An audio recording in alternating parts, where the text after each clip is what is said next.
Good evening, everyone. Welcome to New Canaan Library. My name is Heather Cimino, and I coordinate adult programs here. Thank you all for braving the weather and digging out your winter coats that you didn't think you needed anymore. And we're very happy that you're here. If you could take a moment and take out your cell phones, and please silence them, that would be appreciated.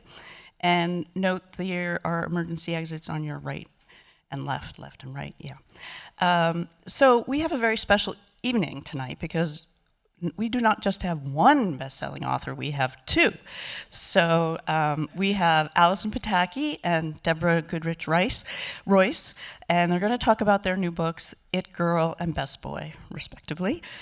Allison's It Girl is a historical fiction novel about Evelyn Talbot, a fictionalized version of the real life Evelyn Nesbit, who was the original It Girl in New York City in the early 1900s.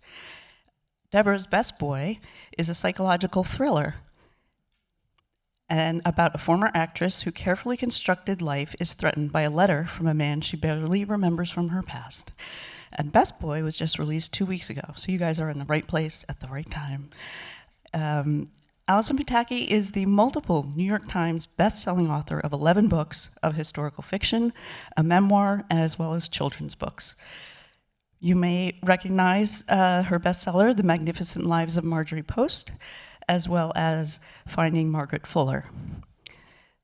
Allison is a former news writer and producer, and she wrote for the New York Times, ABC News, Huffington Post, Today, and more. She graduated from Yale University and is a member of the Historical Novelist Society. And little known fact, she is a yoga instructor. Deborah's thrillers examine puzzles of identity. Her most recent book, Reef Road, was a national bestseller. Deborah hosts a salon-style conversation at Ocean House in Rhode Island, if any of you know where that is. And on her 2026 schedule, she has authors such as Belle Burden, Annabelle Monahan, Dawn Winslow, and wait for it, Allison Pataki. She began her career as an actress on the soap opera All My Children and was a story editor for Miramax Films. So our wonderful partner, Elm Street Books, is here if you want to buy a book, and then Allison and Deborah will be here signing books after the event. So please help me welcome Allison and Deborah.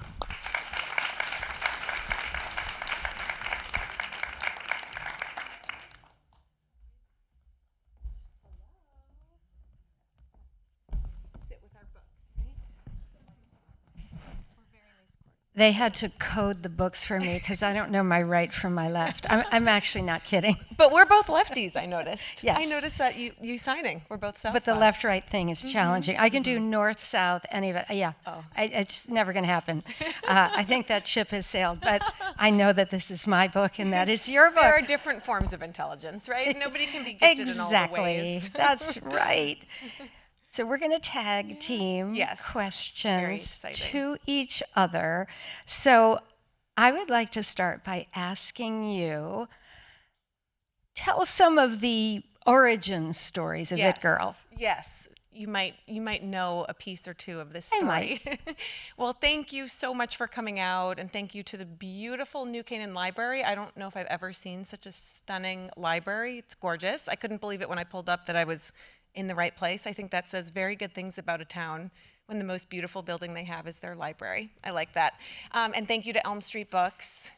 And thank you to Deborah, because you have been with me from the very beginning with this story. So to tell you a little bit of the origin story of It Girl, I have to go back to 2020 and the depths of COVID when we were not gathering in rooms like this. And we were supposed to be gathering at the Ocean House for an author event with Zibby Owens. We were. And of course, being 2020, that didn't happen. And so everything moved online. So we were on a panel together. And I think I was the moderator, and you and Linda Leugman was one of the authors, I remember, and Nicola Harrison was one of the authors.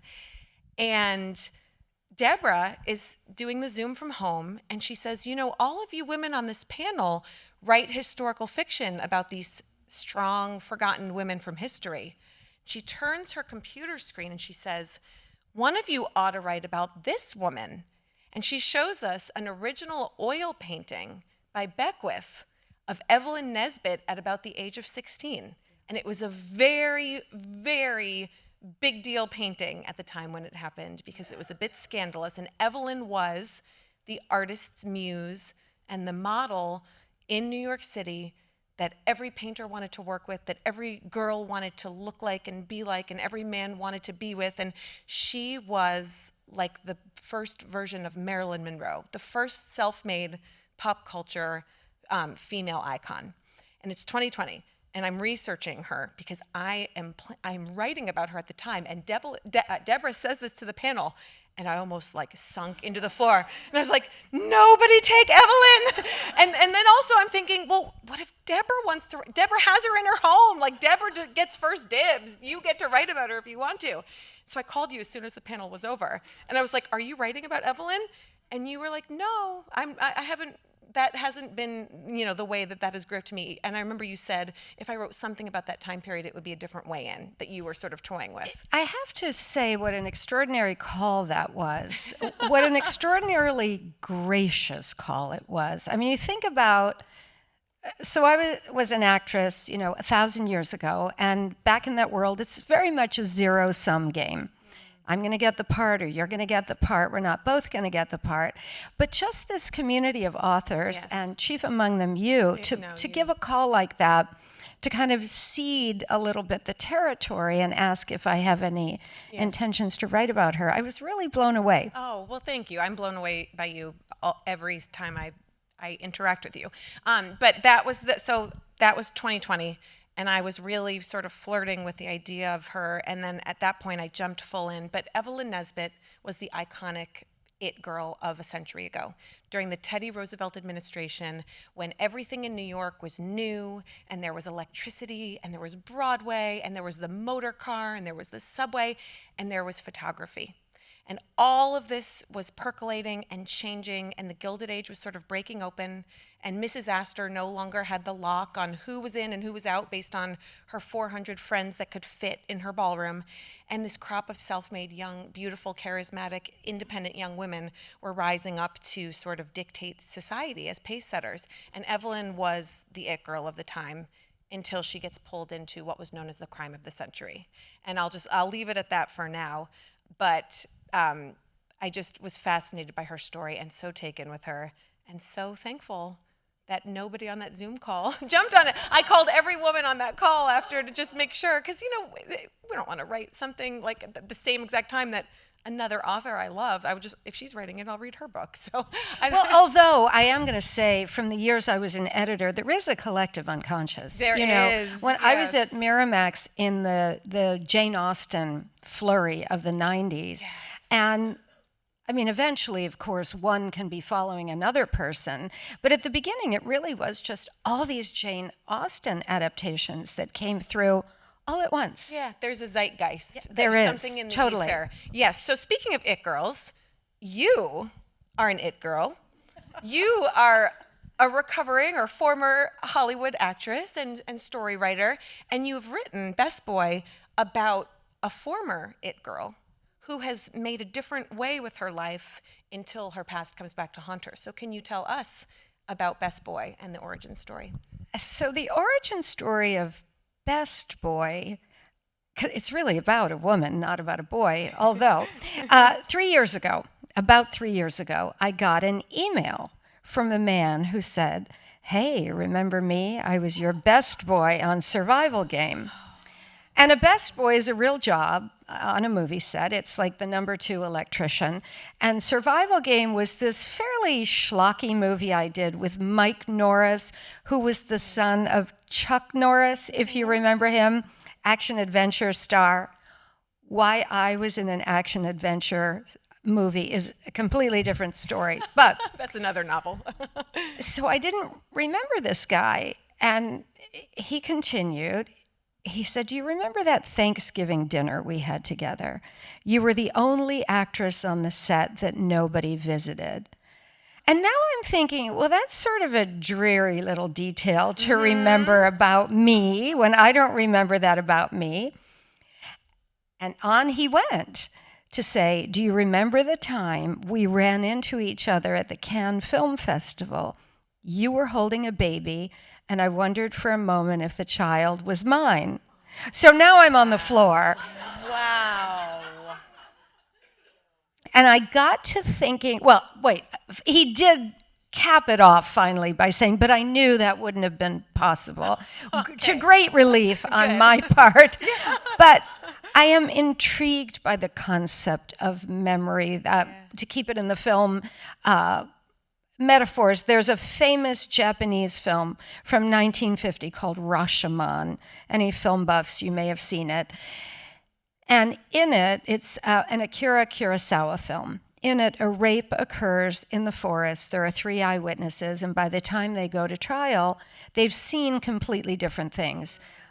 I believe this is very evocative of the world we're living in now. We don't even see the same news.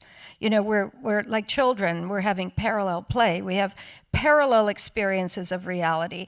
So I wanted to explore the idea of a woman who has a flawed memory and gets a similar letter, and it really takes her back to this terrible thing that happened when she was a girl in high school, and she had a different name and she looked different.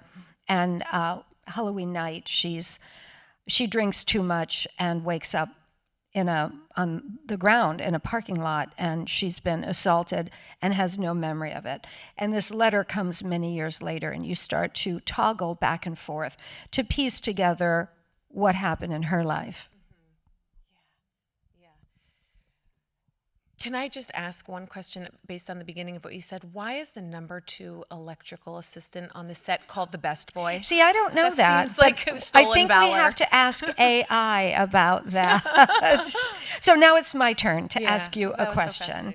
So I am a little bit of an Evelyn Nesbit geek, and I'd like you, if you don't mind, I think her trajectory, she's a girl from Pittsburgh. Her dad was kind of a middling lawyer who dropped dead and left the family destitute.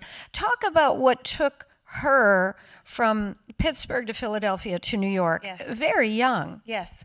I love that you're a self-avowed Evelyn Nesbit dork, because, or is that the term you used? Which I mean that as a high compliment. Geek. All right.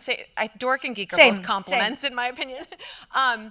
But because there are not that many out there, and that is always the moment with which I start from when I have found my next woman, my next heroine, is this moment of outrage. Like, how have I never heard about this woman and this time period and her life and her legacy? And so I always love starting from there. But as you said, Evelyn's story and trajectory was so fascinating because she grew up in Sooty City, Pittsburgh, coal country, Pennsylvania, and in the family she was born into, she could have had a pretty comfortable life. She was known as this local beauty and this sort of legendary, the legends of her birth is that people would travel from all the neighboring states to come and visit her when she was a newborn baby because they couldn't believe that a baby had been born so beautiful. Now that's probably the mythology, but when I write historical fiction, I get to bring the mythology into it because that's part of the lore. But as Deborah said, tragedy strikes very young when her beloved father drops dead. And Evelyn, at the age of 13, is suddenly thrust overnight into this role of becoming breadwinner, parent, caregiver, provider. Her mother has this total collapse, and she is stuck to take care of her mother and her younger brother. And so the family goes to Philadelphia, and Evelyn, at the age of 13, lies about her age and pulls her skirts down, to be in the more sophisticated womanly style, and goes to work at Wanamaker's department store. And she's working as a shop girl. Her family is penniless. They're not eating some days. And she's working 6 days a week, 13 hours a day at the age of 13 to provide for her family. And while she is in Wanamaker's, a local Philadelphia artist spots her and approaches her very sort of delicately and knows that she is not the 16 that she's claiming to be, and asks if she would ever consider sitting for a painting, to pose for her. And she would be paid $1 a day.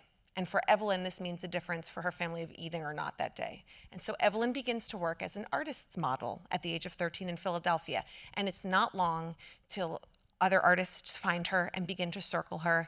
And then she gets wooed to New York City. And she describes arriving to New York City with nothing but her good looks. She had a carpet bag full of a few possessions and didn't know whether she would have food or coal, to survive the winter in New York. But she arrives at the dawn of the 20th century. And there is this spirit of everybody wanting the bold and the fresh and the new. And Evelyn quickly becomes the face of New York at the dawn of this new century. And all the who's who of the artists come calling. And it's Charles Dana Gibson, who at that time was drawing the Gibson girls, who were the iconic female models, and Beckwith and Church. And she quickly gets pulled into this rarefied world where she's working as an artist model, and then Broadway comes calling, and she becomes known as the Pittsburgh Peach and the most feted beauty of Broadway. And from there, the bad men find her and start to circle her with all the money and all the power. And it's there where her world, her happily ever after fairy tale story takes a dark turn. Yes. Oh, and now it's speaking of dark turns, perfect transition. So your leading lady, Vivica, she leaves the past behind and she starts fresh, as you said, looks different, changes her name, kind of changes her whole identity, and seems to then end up in the perfect Cinderella happily ever after story in Connecticut, right? Mm-hmm. And again, sort of, did you pull from pieces of your life when you were writing the scene? And how did you sort of bring your own experiences to bear and then decide how her arc was going to progress once she landed in this seemingly perfect life? Well, yeah, I did bring in my own experience when this thing happens to her. So she's an unhappy girl. She is from suburban Detroit, a small town. Her parents work all the time. I mean, it's similar origin stories are girls. And she's Ingrid as a girl, and she has a family next door, which is really her chosen family, if you think about that. Some people have that when they're not happy in their own family. And it's an intellectual family. They quote Shakespeare all the time. They bake cookies. And Ingrid is always in search of a world where she can belong and a world that she can control.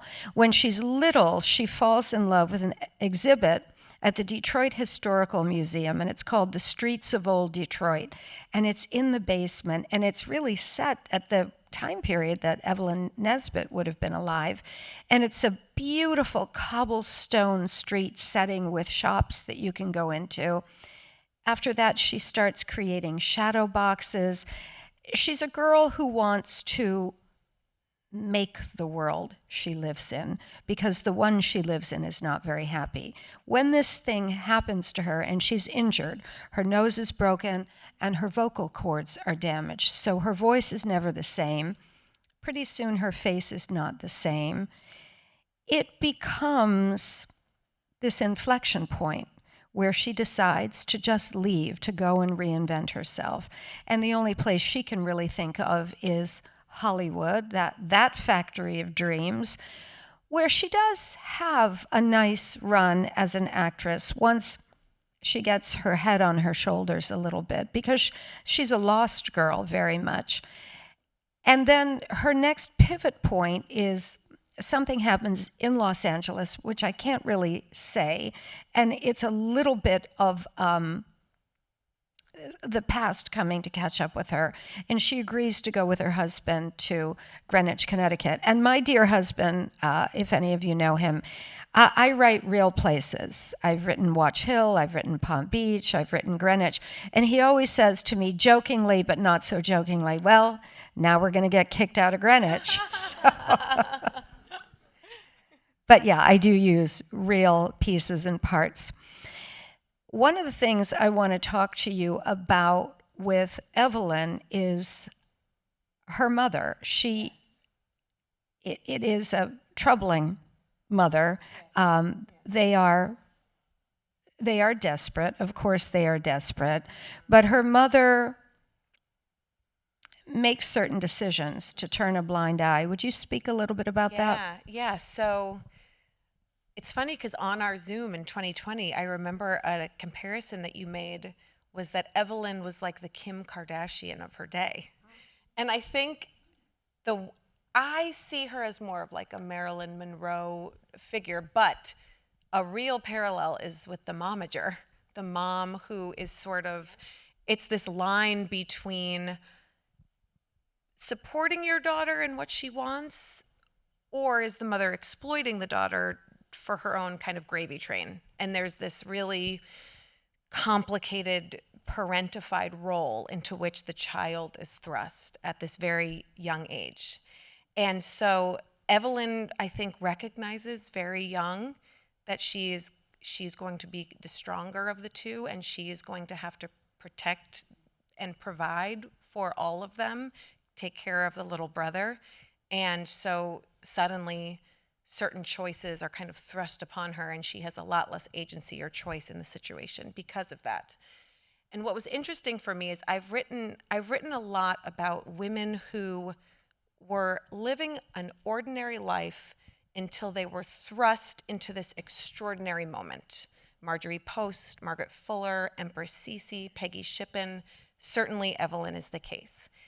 And when Evelyn rises as this sort of self-made star, what I thought was so interesting is that she is constantly being cast, and her mother sort of allows it to happen, in this role of woman while she is still very much the girl. So Charles Dana Gibson was the iconic artist of the time. As I said, he was painting the Gibson girls, who were these beautiful women who would wear these piles of hair, if you've seen The Gilded Age, and you can think about these elaborate hairstyles, and they would wear these chic, elegant attire, and they would do things in his paintings and his drawings like wash their hands or take a walk in the park or ride a bicycle. But they just looked fabulous while they were doing it. And they became like the first influencers of pop culture that everybody was looking to. And Evelyn, Gibson drew her in profile, in black and white, and he took her beautiful, famous, desirable hair, these dark tresses that everybody wanted, and he framed her hair around her face in the shape of a question mark, and he called it Woman, the Eternal Question. Now, the irony of that is she was 16. She was not a woman. She was a girl. But people like her mother and like the men, Stanford White and Harry Thaw and the artists, were treating her in some ways as a woman. And with that fame and with that superstardom of what she had, she was constantly being also cast into this role of the femme fatale, the dangerous beauty. She was Helen of Troy. You know, whether she was posing for the cameras or she was acting out these roles on Broadway, she was Salome. She was Cleopatra. She was constantly cast in this role of the woman who caused all the trouble for the men. She was just too beautiful, right? They had to do it because they were driven mad by their love for her. And that was what she was put into this role as an entertainer. And then life came home to imitate art when this murder erupts around her and the crime of the century happens in front of all of New York high society, and she is cast in the role and labeled the cause of it all with an uppercase C. That was her name in the newspaper. And so all these adults around her mother included, sort of put her up on this pedestal and in this role, and then she was shattered by the storm that erupted around her and totally ill-prepared for it. So speaking of Vivica, her life is shattered, obviously, when the past comes back to her. And she's trying to piece together the puzzles. And as you said, you really engage with this concept of shattered and broken memory.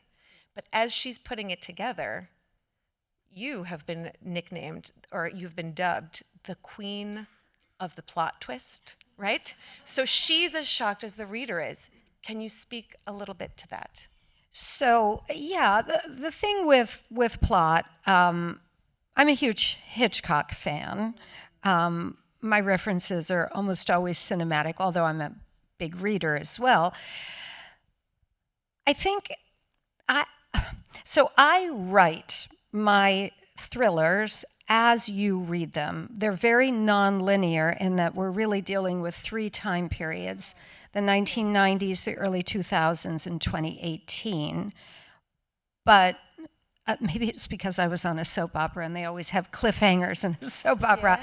Yeah. I certainly have extensive notes. I know where I'm going, but I like it strings together in such a way. If something is about to fall out of this book, some clue that is going to reveal something to you about something you're wondering, if the thing falls out of the book at the end of a chapter in 2026, at that point, in the next chapter, I might want to go back to, let's say, 2023, where we see the thing, whatever it is. So, and I also think with pacing in suspense, there's certain thrillers where you're just kind of shot out of a gun and you sail to the other side and you come out the other end.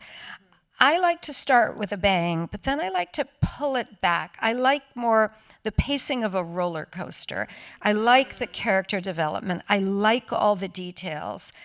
Another Hitchcock trick is, let's say the thing is about to fall out of the book, or you're about to pick up the book and the thing is going to fall out. But there always should be a little bit of a distraction that brings your attention over here for a minute. So you're not as aware of this thing that's about to happen. So I'm not sure if that answers your question, but I think all of that has to be very controlled. Yeah. And it's fascinating that you're writing it as we read it, because I would think you'd have to write it in chunks, but you're really jumping to different perspectives. Yeah, I mean, I have it all kind of, I don't have it completely outlined, but I have extensive notes, so I know where I'm going. Yeah. And right now I'm about halfway through a book, and I don't know if this happens with you, but when I'm finished with all this traveling, I'm going to have to sit and read the pages and get my head back to where I was. The same with you? I always like to read the preceding chapter to sort of remember how to write my way into where I am. And also, it gives you a little bit of momentum, right? Like, it gives you a little bit of okay, I did some already. You feel better about yourself. Yeah. So I want to talk to you about this idea of female agency, because we both have written very vulnerable characters. Yes. I've heard you talk about agency. I've heard you talk about your daughters, which I think is very important. I'm also a mother of daughters. Mm-hmm. And Evelyn, like many women/girls of the time, I mean, being female was in and of itself vulnerable. Yes. No matter your social status. Yes. But talk a little bit about some choices you made, however much you want to say about that. Yes, absolutely. So it's interesting because with a lot of my other books, I have encountered the woman who is going to be my subject in a moment later in life where this would sort of be the climactic scene of her arc, and that is where we find her and she's at her most powerful. Like I first conceived of Marjorie Merriweather Post in my head in the moment where she is sitting enthroned in Mar-a-Lago, offering Mar-a-Lago to the president as the winter White House, and just thinking, how do I not know about this boss woman who is offering something to the president that the president, which just an interesting how it's all worked out. That's a funny little twist and turn. That didn't work out exactly how she thought it would. But similarly, I envisioned Peggy Shippen for the first time in this moment where Washington and Hamilton are riding up to her front door, and her husband is running out the back door, and the two of them have just plotted to end the entire American Revolution, and she pulls off the act of a lifetime where she totally dupes Washington and Hamilton and allows Benedict Arnold to run to freedom, and safety. And just thinking, that is a Shakespearean moment. That Lady Macbeth, how did she pull that off, with her baby on her hip? And I find these women sort of in this moment where they're like occupying their power. And that was not how it happened for Evelyn Nesbit, because Evelyn was soaring along very, very nicely for a good number of years in her life as the it girl, as nicknamed the Mistress of Millions, as the lady who everybody thought of as America's Cinderella. This poor girl from Pittsburgh had come from nothing and had made good and was sitting on top of the world. And then what happens is, in this rarefied existence that she's living in New York City, these two powerful, wealthy, I would argue, unhinged men become totally, totally obsessed with her and totally, totally at war with one another. And it leads to this scandalous murder mystery that plays out on the rooftop of Madison Square Garden in front of all of New York high society. And it was such a big deal at the time that it happened that President Teddy Roosevelt had to step in and ask the papers to stop writing about Evelyn and to stop hunting her and haunting her and to give this young woman a break, because it was a feeding frenzy. It was on the level of like a Princess Diana or a Marilyn Monroe sort of story that just captured. Or John and Carolyn, if John you're and watching Carolyn, Love yes. Story, anybody? Yes, exactly. There are these singular figures that come across our collective consciousness every once in a while that are just icon status and sort of legends in their own life. And that was Evelyn. And so I had the thought of, first of all, how did I not know anything about this? How did I not know about her? How did I not know about this crime?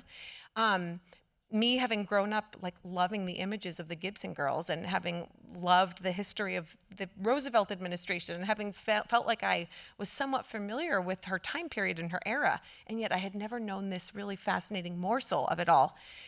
And so when all of that went down, Evelyn writes later in life about how she ceased to be a human being, she became a story. And she lost her voice. Her voice now belonged to the newspapers.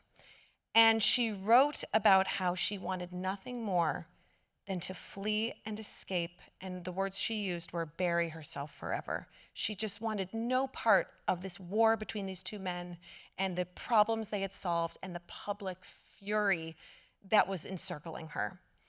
And I did not see that as the logical ending of where I wanted this story to be. And as the mother of 3 young girls and as someone who has built my career on writing the stories of these women who have been forgotten in history and sort of lifting up their voices and shining a light, I thought, I really want to tell this story where I give Evelyn the opportunity to give voice to the story and where I allow her to tell us how it felt behind her eyes and how it felt for her.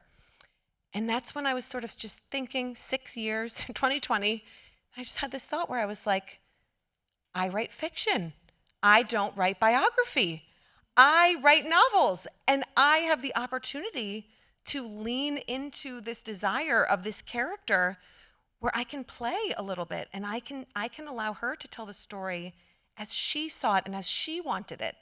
And so I novelized the facts, and I realized I can write this story as inspired by, as opposed to based on. And why don't I let Evelyn write her own ending? And why don't I let her follow, her desires to write her own happy ending? There's no prince in shining armor, or that's going to come and save her. There's no mother. There's no father.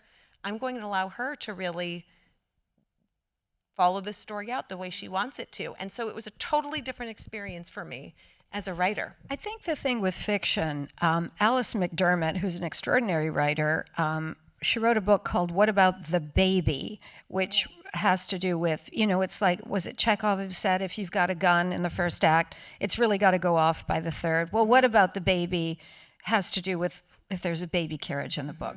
You've got to see something happen to the baby. So that's the book, but she talks about fiction versus nonfiction.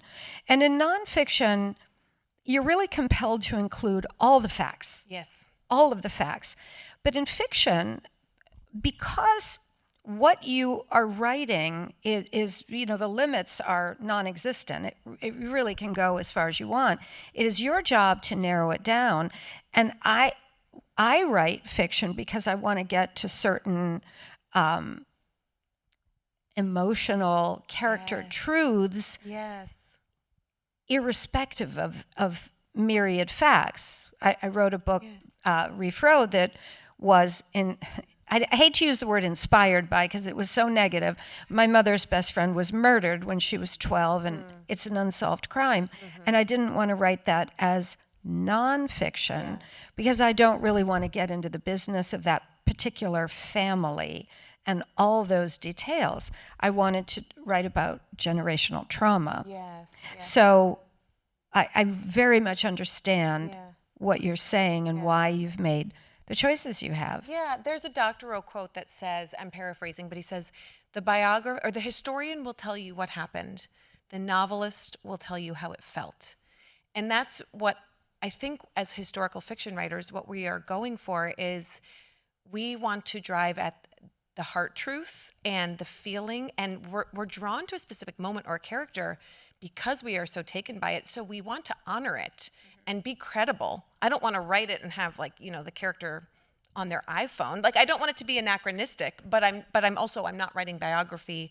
So I'm writing about the spirit of the characters, the spirit of the times, and hopefully putting readers into those moments, not as straight biography. But I want to ask you, because I'm so interested by, you were saying you're touring now, you're speaking about Best Boy, and you're also in your next book. And I think we have time for a couple more questions, right? But you wear so many hats in addition to being a writer. You're also an incredible supporter of writers. You have your series at the Ocean House, and you also do a few other things. Can you just walk us through what it is like? There can't be a typical day, right? It must change from day to day, but how you write your books and then do all of the other things.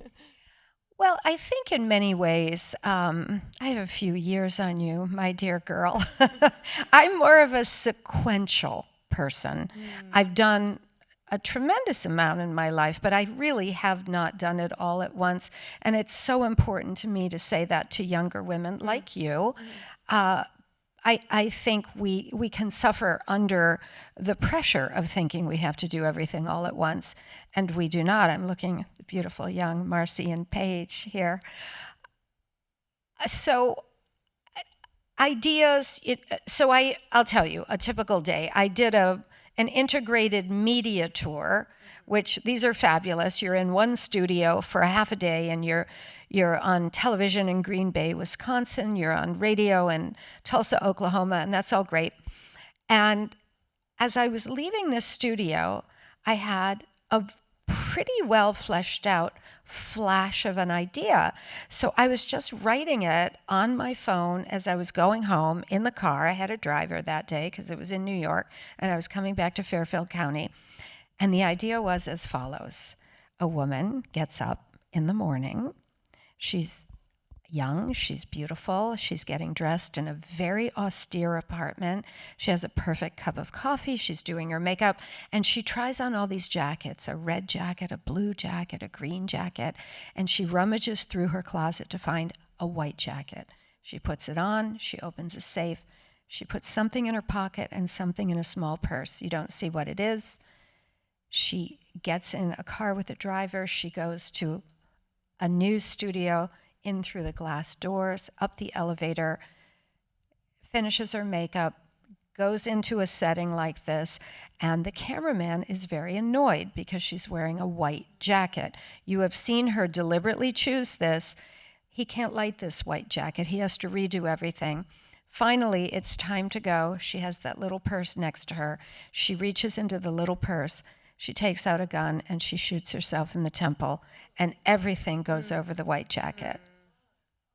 So that's an idea. So it comes through as an idea, and this is typical of how I write. This is how my books come to me. And I truly think, that's interesting. So now I start what ifs. One what if is, I'll go down this rabbit hole. What if someone has kidnapped her child and she is being forced to do this? I have another what if about espionage, and I have a third what if that I'm not even going to tell you about. So that's typical for how writing for me works. Is this the work in progress? No. This is just an idea. No, my work in progress is a ghost story, a mother-daughter ghost story. My mom died 2 years ago. My dear friend Marianne and Peter, they knew my mom. And I got a download that I needed to write a very funny mother-daughter ghost story, which I'm having a ball. Oh, I can't wait to read that one. Now, I want to ask you, though, do you talk about things you're working on publicly? Will you share? Yeah, I do sometimes, and not always. What I will say is, so this book came out on Tuesday, so it's 2 days old. I will be in a very intense few weeks of launching and touring. And then the immediately next thing is I'm very excited. I'm writing my third children's book, and that is coming next summer. And that is born directly out of an experience that I had with my middle of three girls with a hard, let's call it growing experience in every sense of the word, based on some health issues that we had as a family. And so that will be next summer. And that is so delightful because writing children's books, when you get to do readings for no offense to the present company, but when you do readings with children, all bets are off. It's like jumping into an ice cream sundae. It's just mayhem. It's crazy and sweet. So that will be very fun. But then I'm working on my next historical fiction, and it's another leading lady from history who I'm almost ready to share, but I'm not. I get so superstitious until I know that it's 100% going to happen. I understand that. Sort of hold it close to my heart. I take the risk. I just throw it out there, but I do understand that. I was so ready to talk about it that I had a conversation with my literary agent, Lacey Lynch, who you know, because I do. This was like, and then she was like, just hold off a little longer. Wait, just talk about it, girl, and then you can talk about the next one. But what I will say is, it is a woman who every single person in this room knows her name, and I can guarantee you that nobody knows the full extent of her backstory and the way she impacted your life. Ooh. And that is where I love to be. I love to be working with the women's stories like that. But yeah, no, I'm just very excited. This one was 6 years in the making, so I'm very, very excited to be launching this one. And to, it's this really, really interesting process where you hold this book so close to your heart, and then you send it out into the world, and it's no longer yours. And everybody else has an opinion, and everybody else engages with it and has a relationship with it. That's a very tender position to be in. And there can be a beauty to that. There can be a harshness to it, but a beauty to it, because sometimes people will see patterns in your books or meaning in something that you might not necessarily have had yourself, but things that are valid. That is the hope, right? If you have done this thing and there's enough dimension to it, then other people are going to interact with it in a way that you didn't even anticipate. So what is your, I guess... we should take maybe some questions. I was just going to suggest that. Yeah, I could keep asking you questions. Yeah, no, we'll go. Does someone have a question? I'll bring the mic over. There's a hand. Yes.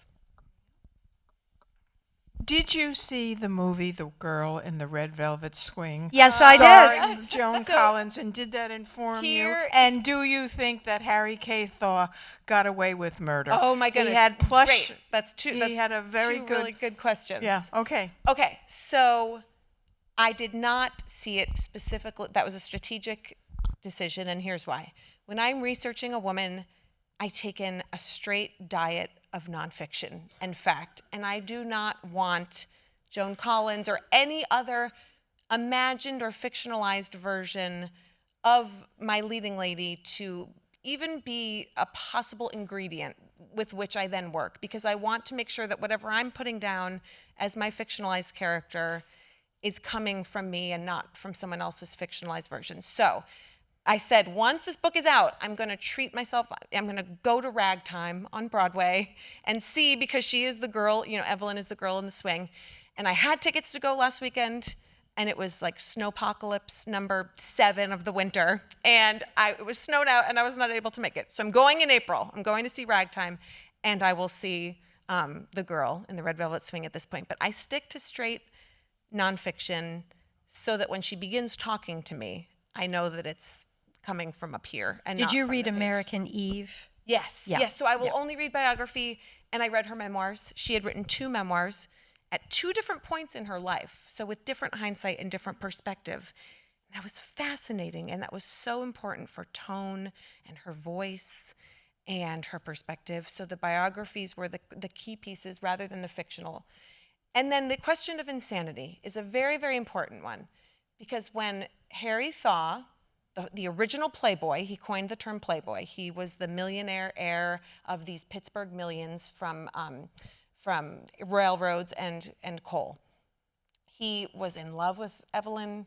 He claimed that he was driven mad by his love for her, but he did not want to get the electric chair, which was what he was going to be tried and potentially sentenced to. So being a millionaire and having all the resources in the world and the best attorneys and the best advisors and his mother and, you know, all the power, they came up with this strategy where they said, we don't want to besmirch your name such that we're telling the public that you're mad, because that would ruin your reputation. But you have to be a little bit mad, or else you're going to get the electric chair, because everybody knows what you did. So we are going to walk this tightrope through the middle of saying it was a temporary madness, that you were just driven mad in the moment by your love for Evelyn and your desire to avenge her and protect her and honor her. And the key piece of them being able to pull this off, saving his life and saving his reputation at the same time, while not denying the guilt, the key piece was going to be Evelyn playing the role of a lifetime. And she was going to have to be the key witness to deliver this for him. And so that's what I play with a little bit at the very end of this book. So it was interesting writing that a century later, with everything we know about mental health and mental illness being so much more evolved than what they knew a century ago. So writing it for a modern reader, but from the perspective and the events and the language of that day. It was very interesting. Hold on, I'm coming.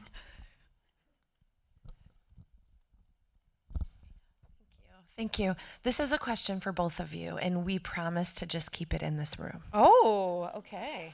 Do you read reviews of your book, let's say on Goodreads? I spot read them here and there, and it's always a tricky thing. I mean, having been an actress back in the day, and, you know, one could be buffeted about in all kinds of directions. So I swoop occasionally and look. How about you? Yeah, I would say the same. I know some authors are deeply, deeply impacted. Like, they are aware of the second a negative review crosses, like they're tracking every single one. I would not say I'm that taken by it. I spot read. In a moment like now, where the book's only been out for 2 days, the reviews are just starting to get there on Amazon.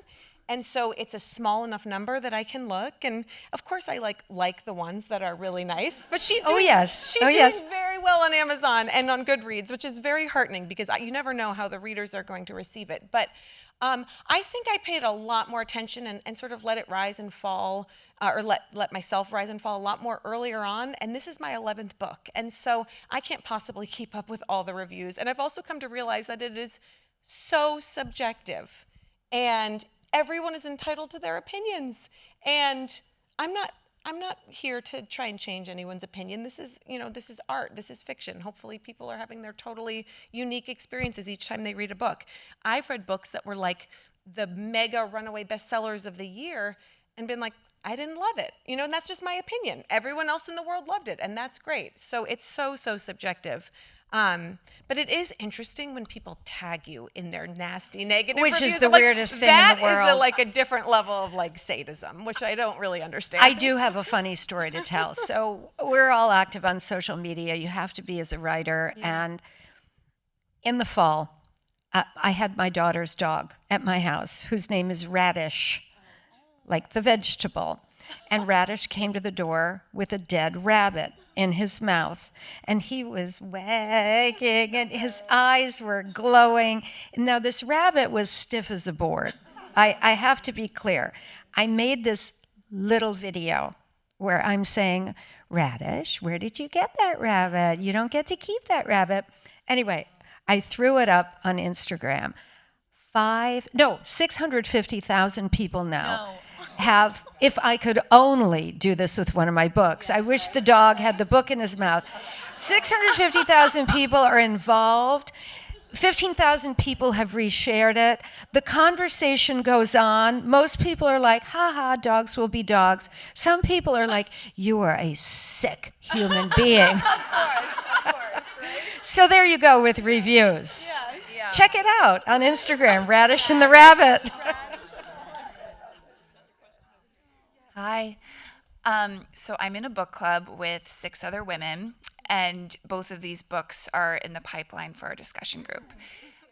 My question for both of you is, if you were to come to our book club, what is one question that you would ask the girls after reading your book to get a really fun conversation going? In Best Boy, there is a racial storyline. Ingrid is a white girl. Her best friend, Amelia, and the family next door, it's a black family. And I don't lead with that. It does become important. And that's something I like talking about with people who've read the book, because it's a whole other component, and it's interesting writing different races, which can be very complicated in the modern era. And it's such an important part of the book that I like having those conversations. So that. I think the book club setting of women would be the perfect opportunity for me to ask about some of the nature of some of the female relationships in this book in particular, because with pretty much all of my previous books, a lot of the plotting and the arc has necessarily been attached to the marriage of this woman that I was writing about. And I'm often writing about situations where there is no option to change the nature of that relationship and that marriage. You know, Cece, you're not divorcing the Emperor of Austria. You know, Peggy Shippen was stuck with Benedict Arnold and they had to go to England. And you know, a lot of the character, Marjorie Post, 4 marriages, and her arc is very much informed by what is happening in her romantic life. Evelyn was the first time I was writing about a woman where the arc was not defined by fall in love, sign up for happily ever after, and see what happens when happily ever after doesn't come, and it is tied to this romantic relationship. With Evelyn, what I realized was going to be sort of the defining engine of her story. It was going to have to come from herself. And there was no man who was going to come in and write the happy or the poisoned, unhappy ending. It was going to have to be her story, and the huge sort of scaffolding of that is the women who come in and out of her life. So it is women artists who first empower her as a performer, as an artist muse, as a model. And then it is when she gets to Broadway and she is in the company of these shows as a chorus girl and as a showgirl, where she is sort of ensconced in the support of community of the other chorus girls and her friendships. And then it's her ending and her deliverance that comes at the hand of some of the women who are in her life, sort of being on her team. And so I would like to hear a group of women discuss how that plays out, how that impacts her, how that impacts the plot, and sort of breaking those relationships apart, because it was a new experience for me, and it was an important piece of her story. Well, unfortunately, we're out of time. I think we could listen to more and more and more. It's so fascinating. Can you please thank Allison and Deborah for much appreciated. And they'll both be over here signing books if you're interested.